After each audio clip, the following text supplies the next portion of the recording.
What could the Squid Game series, especially season 3, which we were focusing on today, a brutal story of survival, and K-pop demon hunters, a dazzling K-pop fantasy, possibly have in common? At first glance, they couldn't look more different. One is marked by violence, fear, and desperation, and the other shines with music, color, and beauty.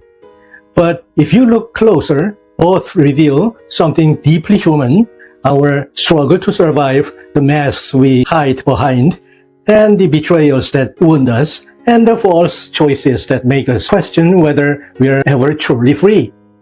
It's about waking up to something deeper, to life itself, to connection, to the strength of being fully at all costs, or looking perfect under the spotlight. To see it in action, let's turn to two struggles we all long too well: survival and perfection. Think about Squid Game seasons. The players are drowning in debt so deep that life feels like closing in on them. They don't just play for fun. Every game is life or death. One mistake, they are gone. Each choice narrows down to a single desperate goal: survive one more round. It's brutal, but it feels almost real, because who hasn't felt trapped by money, by bills, by a system that seems stacked against you? Now switch to K-pop demon hunters. No one dies on stage, but the pressure hits just hard. Rumi, the idol, shines with flawless moves and a perfect smile under the spotlight. But when the lights fade, she's exhausted, lonely, and scared of falling short even once. One wrong note, one slip in her dance, and she risks being judged by millions. Different worlds, right? One's a bloody arena, the other is a sparkle stage. Yet underneath, they are asking the same questions we all face. How do you keep going when life squeezes you dry? And how do you stay true to yourself when everybody demands perfection? Now, let's talk about masks. In Squid Game, the masks are obvious. The front man covers his face so no one can challenge his control. The VIPs wear shiny gold animal heads, turning other people's suffering into their private show. Even the players lose their names. They are reduced to numbers stitched on tracksuits. They stop being human beings. They become faceless, replaceable pieces in a cruel game. In K-pop demon hunters, the masks aren't the kind you can touch or peel away. They are heavier than that. Rumi forces a dazzling smile even when she's breaking inside. Jin-woo hides his betrayal behind the flawless stage. These masks don't sit on the face. They press down on the heart. At first, they seem like protection, but over time, they turn into cages. And honestly, we know that feeling. At work, we smile when we're stressed. With family, we act fine when we're hurting. On social media, we post the polished version of life, even when the truth looks nothing like it. These masks might shield us for a while, but over time, they don't protect us. They cage us. Next comes betrayal. And really, nothing wounds us more than when trust is broken. In Squid Game 1, Ali treated Sang-woo like an older brother. He trusted him with his life, but Sang-woo tricked him, stole his marbles, and walked away. Then there's Gi-hun, who cared for Ilam, the fragile old man he played games with. Only later does he find out Ilam was mastermind the whole game. That kind of betrayal doesn't just kill hope, it cracks our heart wide open. In Squid Game 3, betrayal cuts even deeper. Friends who once stood side by side are forced to turn against each other again. Trust becomes dangerous, and every choice feels like a trap where loyalty and survival collide head-on. In K-pop demon hunters, the same wound shows up in a different world. Rumi leaned on Jin-woo, believed in him, thought he was her ally. But then she discovers he had been serving the demon from the very start. And that betrayal didn't leave scars on her body, it left scars on her spirit. And yet, both stories whisper something surprising. Even after the deepest betrayal, the human heart doesn't just shut down. It still reaches out almost stubbornly. In Squid Game, Gi-hoon has every reason to give up on people. He's been cheated, abandoned, and pushed to the edge. But what does he do after the games? He still tries to protect others, still longs for connection, still calls his daughter, even when he feels like he's nothing left. His heart doesn't stop looking for love.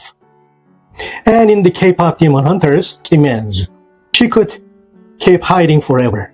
But instead, she takes the terrifying risk of showing who she really is on stage. Her tiredness, her longing, her real voice, even when trust is fragile, even when it has been shattered, is still the thread that makes life worth living. Without it, we're just surviving. With it, we're alive. Now, let's shift to the question of choice. Squid Game Series 1 and 3 make it seem like the players are free to choose. They sign a contract. They even get a chance to walk away after the first round. But here's the catch. What do they walk back to? Crushing debt, right? Families falling apart. A society that gives them no way forward. Walking away wasn't freedom. It was just another dead end. And that's why so many came back. Not because they were free, but because desperation dragged them back into the trap. Season 3 makes this illusion of choice even more brutal. Players aren't just deciding whether to play the game. They are deciding whether to betray a friend, sacrifice their dignity, or cling to a sliver of hope in a system designed to crush them. Gi-hoon himself faces this when he returns, knowing exactly what horrors await.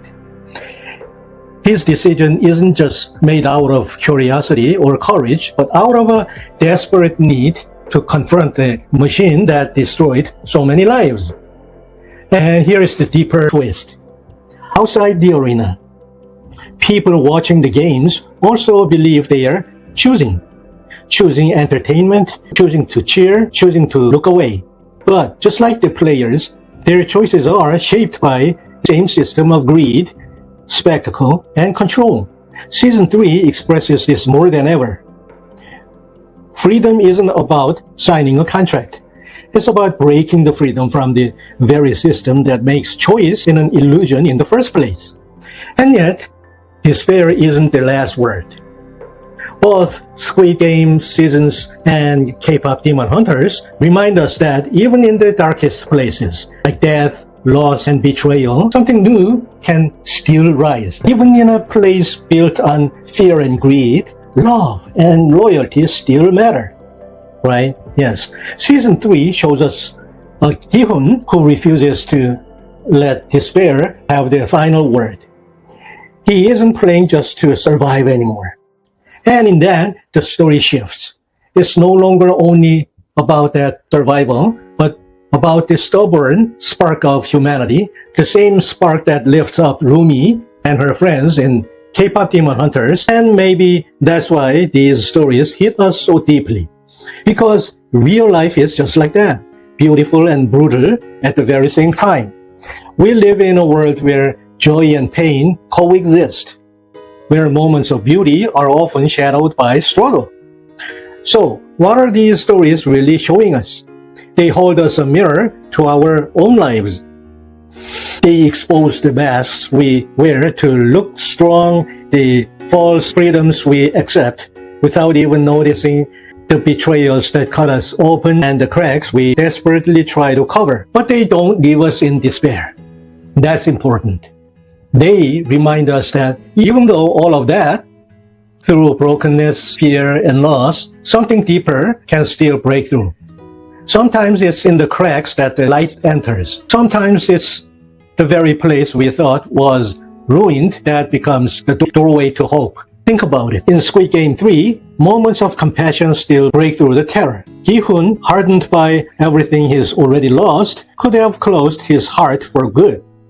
But instead, he steps in when others stumble, offering help even when it puts him at risk. In a game built to erase kindness, he shows it a way. His choices aren't about survival alone anymore. They are about protecting what's left of his humanity. In K-pop Demon Hunters, Rumi's stumble on stage becomes something different entirely.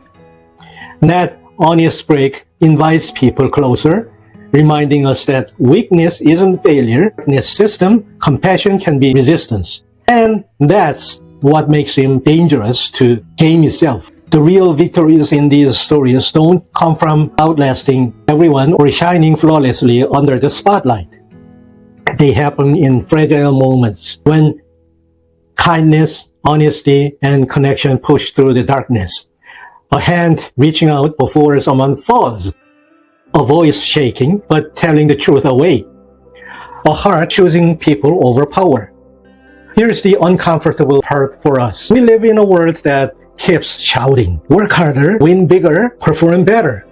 So what do we trade away to keep up that pace? Sleep, relations, integrity. Pieces of ourselves who don't notice sleeping until the mask feels well done. If we allowed the cracks to show. Being awake isn't about standing on a stage with a trophy or delivering a flawless performance. It's quieter even when it costs him. It's Rumi's mask cracking in front of thousands, and instead of rejection, discovering connection. Because that's what the world tries to take from us first, our humanity. These stories insist we hold on to it. They remind us that the moments that look like failure are often the doors where light walks in. So ask yourself, when you watch Squid Game Season 3 or K-pop Demon Hunters, what pulls you in the most? The desperate struggle to survive? The crushing pressure to be perfect? The sting of betrayal? Or the rare, fierce courage of taking off the mask and simply being yourself? Here's the heart of it. Waking up in life isn't about beating everybody else. It's not about lasting longer than the next person or shining perfectly under the spotlight. It's about something smaller, but far stronger. The choice to be real, right? Yes. And by real, I don't mean just vague buzzword. I mean actual moments you can see and feel. Real is Gi-hun in Squid Game stepping in to help another player even when the rules of the game reward selfless. He knows every act of kindness could cost him his life. Real is Rumi in K-pop Demon Hunters stumbling on stage. Her mask cracks, and instead of hiding, he lets people see it. Yes, doesn't she? Cracks. Yes, those fragile, hidden places where something real manages to break through. What does that look like? It looks like the quiet strength of kindness. Gi-hun in Squid Game 3 reaching out to steady another player when everyone else is too terrified to move, or sharing what little advantage he has even when survival tells him hold on tight. It looks like the honesty of weakness. Rumi in K-pop Demon Hunters faltering in front of thousands, her mask slipping, and instead of doubling down on her perfection, letting people see the fear, the exhaustion, the real human being behind the idol image. And it looks like the courage to connect. Gi-hun dragged back into the game he swore he would never play again, standing face to face with betrayal and despair, and yet refusing to let his heart go numb. He chooses compassion over comfort, responsibility over escape, even when the system is built to crush that choice. Think about that for a moment. These aren't the flashy, headline-grabbing victories. They're not about defeating enemies, outlasting rivals, or collecting prizes. They're small, fragile, even risky choices that don't guarantee safety. And yet, they are moments that carry the deepest power, because kindness, honesty, and connection are what hold us together when everything else falls apart. So let me ask you, when you watch Squid Game Season 3 or K-pop Demon Hunters, what lingers in your heart afterward? Is it the shocking violence, the betrayals, the dazzling lights, or is it those quieter, almost hidden moments? Moments when mask slips and for a second you glimpse something profoundly human, something true, performances, but in the courage to live openly, honestly, vulnerably, fully human, even when the world tries to strip that away. And that's the strength that outlasts the games, the scripts, the masks, and even the betrayals. And that's why these stories stay with us. They remind us that while violence shocks us and betrayal wounds us, what truly moves us, what truly changes us, are the moments when someone dares to show up real. Those are sparks that cut through the darkness. Thank you for watching. If something in Squid Game seasons or K-pop Demon Hunters spoke to you, don't just click away. Take a moment to like this video, subscribe to the channel, and maybe share it together with someone who could use this reminder. As always, stronger, and I would love to hear from you. Tell me in the comments, what moment stayed with you the most? Was it Gi-hun's decision to choose compassion over escape? Rumi's stumble that turned weakness into connection? Or maybe another moment altogether? Until next time, keep watching with open eyes and keep watching to what's real.